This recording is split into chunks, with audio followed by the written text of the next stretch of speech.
Salve, salve! Sejam bem-vindos ao Resumão Antagonista. Ainda no fim de semana passado, Gleisi Hoffmann, a amante ou coxa nas planilhas da Odebrecht, elogiou no Twitter a torcida do time alemão Bayern de Munique por ter levado ao estádio do rival Bayer Leverkusen uma faixa com a inscrição Força Lula. Show de torcida, escreveu a presidente do PT. Um apaixonado por futebol como Lula merece mesmo o carinho e a homenagem de torcedores no mundo todo. Acontece que um torcedor havia tapado uma parte da letra C, dando a impressão de que a faixa trazia o nome de Lula, quando na verdade era Luca, uma homenagem a um torcedor italiano, Luca Farnese, vítima de uma briga de torcidas em seu país. Gleisi apagou o tweet original e tentou se justificar, atacando a imprensa como de costume. Recebi de um torcedor, fiz de boa fé, confundidos são vocês que fazem jornalismo por encomenda. A boa-fé de Gleisi é tamanha que dias depois ela escancarou o jogo duplo petista, aquele de posar de pacifista enquanto estimula a baderna para 24 de janeiro, dia do julgamento de Lula pelo TRF4 em Porto Alegre. Após dizer ao Estadão que o PT não faz ameaças, ela disse ao Poder 360 que para prender o Lula vai ter que prender muita gente, mas mais que isso, vai ter que matar gente, aí vai ter que matar. Para prender o Lula, vou lhe dizer, para prender o Lula vai ter que prender muita gente, mas mais do que isso, vai ter que matar gente. Aí vai ter que matar. É um desafio intolerável à justiça, mas Lindbergh Farias, o lindinho das planilhas da Odebrecht, endossou. Tem que ter uma outra esquerda, mais preparada para o enfrentamento, para as lutas de rua. Nós não vamos aceitar a condenação do presidente Lula num processo como esse, sem prova alguma. O caminho agora, desculpe, é outro. Não é só pela via institucional, recorrendo a essa justiça que já mostrou que tem um lado, a gente tem que falar grosso. Olha o lindinho falando grosso, gente. Ui, ui, ui. O senador Magno Malta, em entrevista a uma rádio do Espírito Santo, reagiu indignado. Agora está o PT fazendo alarde, gritando por aí. A que ponto que nós chegamos? Quer dizer, é um país assaltado, cheio de corruptos, uma corrupção desgraçada que eles fizeram e agora todo mundo vai ter medo que eles vão mandar matar. Eles vão matar no meio da rua, vão pra lá com foice, com facão, com revólver. Vocês vão matar quem, cambada de cara de pau? No Twitter, o juiz Marcelo Bretas, da Lava Jato, no Rio de Janeiro, também reagiu. É só uma impressão ou há senadores da República conclamando grupos de pessoas para atos de violência? Não creio que isso seja um padrão racional de Estado democrático de direito. No entanto, melhor dirá o Ministério Público Federal. Não foi a primeira vez que o PT pregou violência para o caso da prisão de Lula. O então ministro petista Jacques Wagner, em conversa de março de 2016 interceptada pela Polícia Federal, havia orientado o então presidente do PT, Rui Falcão, a cercar o prédio de Lula para evitar sua prisão caso necessário. Eu acho que tem que ficar cercado em torno do prédio dele e sair na porrada, Rui. A declaração de Gleisi é ainda mais grave, no entanto, porque foi feita publicamente. Depois, claro, ela tratou novamente de se justificar, alegando de sempre e fomentando ainda mais a revolta. Usei uma força de expressão para dizer o quanto Lula é amado pelo povo brasileiro. É o maior líder popular do país e está sendo vítima de injustiças e violências que atingem quem o admira. Como não se revoltar com condenação sem provas? Política e injusta. José Dirceu, anos atrás, alegou na prática o mesmo, força de expressão, quando disse que seus adversários tinham que apanhar nas urnas e nas ruas, dias antes de militantes atacarem Mário Covas nas ruas, atendendo ao comando. Estava numa assembleia de professores... Quem é que deveria apanhar? De uma entidade... Nós. Eu usei a expressão apanhar, como posso usar a sua, como vencer, derrotar. Lula também alegou o mesmo a Sérgio Moro quando questionado sobre a declaração de que vai mandar prender agentes públicos e jornalistas. E o senhor pretende mandar prender os agentes públicos? Como é que eu vou saber? Nem sei se eu vou estar vivo amanhã. Foi o que o senhor afirmou lá. Isso é uma força de expressão. Agora só falta Guilherme Boulos, que escreveu no Twitter que agora é um pouco tarde para o presidente do TRF4, Carlos Eduardo Thompson Flores, estar preocupado com conflitos. Quem produziu conflitos e acirrou os ânimos foram os magistrados, atropelando a lei e condenando sem provas. Mentira, claro.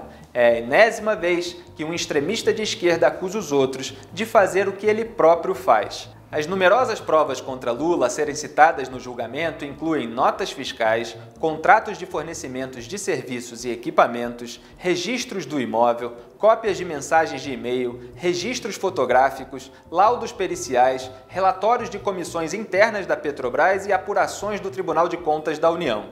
Então a estratégia dos advogados de Lula é tentar convencer os incautos de que Moro não é o juiz natural da causa, uma vez que ele próprio teria reconhecido que não há ligação entre as vantagens recebidas por Lula da OAS e o Petrolão. Na verdade, o que Moro afirmou é que a propina não foi transferida diretamente do monte físico de dinheiro que a OAS faturou na Petrobras com contratos fraudulentos. Dinheiro é fungível. Lula recebeu vantagens indevidas de uma conta criada pela empreiteira para pagar o PT. Essa conta, admitida e detalhada por Léo Pinheiro da OAS, contabilizava propinas oriundas de diversos contratos, inclusive aqueles com a Petrobras citados na sentença. Para condenar Lula ou qualquer outro, não é necessário, portanto, estabelecer uma relação direta entre a propina e determinado contrato. A relação é entre corrupto e corruptor. O mesmo raciocínio do caso do Triplex foi usado por Moro com a Odebrecht, que pagou propina a diretores da Petrobras em contas no exterior com recursos provenientes de obras no exterior e não fisicamente de contratos da Petrobras no Brasil. Mas a causa do recebimento foram acertos de corrupção em contratos da Petrobras no Brasil. O argumento da defesa de Lula, macaqueado por setores da imprensa, é falacioso. Moro não caiu em contradição porcaria nenhuma, ele é o juiz natural da causa de Lula. E isso atormenta tanto o comandante Máximo que ele disse à militância petista no Teatro Oi, no Rio de Janeiro, que juízes com o comportamento dele deveriam ser exonerados. Assim como Boulos, Lula também atacou o presidente do TRF4, Thompson Flores. Eu acho estranho o presidente do tribunal não ter lido a sentença e ter falado que ela era irretocável. Eu estranhei. Um cara ler não sei quantas mil páginas em 6 dias.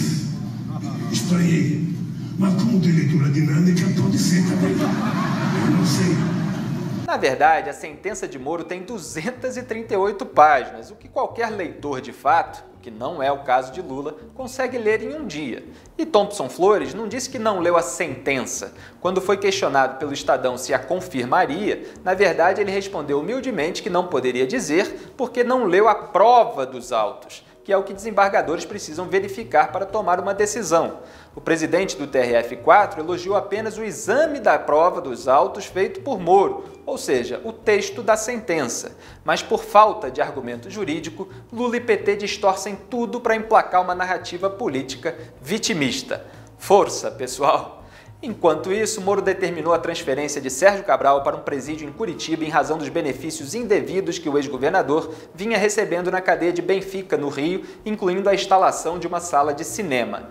Cabral tanto fez que agora precisa andar de algemas nos punhos e também nos tornozelos. O vídeo de sua saída do IML de Curitiba é impactante e tem caráter pedagógico. Não há ressocialização para a velha política brasileira.